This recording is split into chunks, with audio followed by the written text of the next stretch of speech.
G7 ಶೃಂಗಸಭೆಯಲ್ಲಿ ಮೋದಿ ಕಳವಳ. Oman ಕೊಲ್ಲಿಯ ದಾಳಿಯಲ್ಲಿ ಮೃತಪಟ್ಟ ಭಾರತೀಯ ನಾವಿಕರಿಗೆ ಸಂತಾಪ.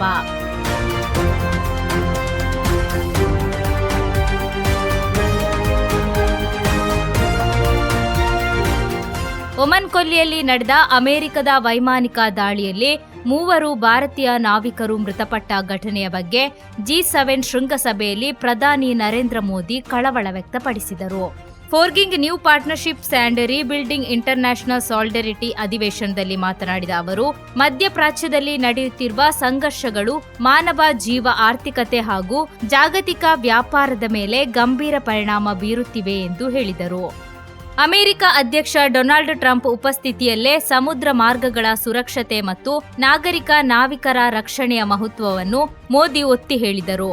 ಹಾರ್ಮುಜ್ ಜಲಸಂಧಿಯಲ್ಲಿನ ಅಶಾಂತಿಯಿಂದ ತೈಲ ಮತ್ತು ಸರಕು ಸಾಗಣೆಗೆ ತೊಂದರೆಯಾಗಿದ್ದು, ಜಾಗತಿಕ ಆರ್ಥಿಕ ವ್ಯವಸ್ಥೆಯ ಮೇಲೂ ಪರಿಣಾಮ ಉಂಟಾಗಿದೆ ಎಂದರು.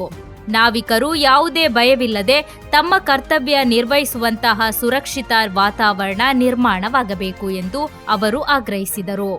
ಇದೇ ವೇಳೆ ದೇಶಗಳ ನಡುವಿನ ಪರಸ್ಪರ ವಿಶ್ವಾಸವೇ ಇಂದಿನ ಜಗತ್ತಿನ ಅತ್ಯಂತ ಅಮೂಲ್ಯ ಸಂಪತ್ತು ಎಂದು ಹೇಳಿದ ಮೋದಿ, ತಂತ್ರಜ್ಞಾನ ಹಾಗೂ ಸರಬರಾಜು ಸರಪಳಿಗಳನ್ನು ಜಾಗತಿಕ ಹಿತಕ್ಕಾಗಿ ಬಳಸಬೇಕೇ ಹೊರತು ಅವುಗಳನ್ನು ಆಯುಧಗಳಾಗಿ ಪರಿವರ್ತಿಸಬಾರದು ಎಂದು ಅಭಿಪ್ರಾಯಪಟ್ಟರು.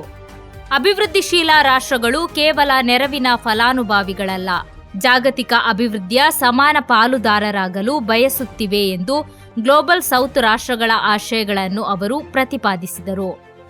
ಭಾರತ ಅತಿಥಿ ರಾಷ್ಟ್ರವಾಗಿ G7 ಶೃಂಗಸಭೆಯಲ್ಲಿ ಭಾಗವಹಿಸಿದ್ದು, ಮೋದಿ, ಟ್ರಂಪ್ ಸೇರಿದಂತೆ ವಿಶ್ವ ನಾಯಕರ ಮಾತುಕತೆಗಳತ್ತ ಜಾಗತಿಕ ಗಮನ ಕೇಂದ್ರೀಕೃತವಾಗಿದೆ.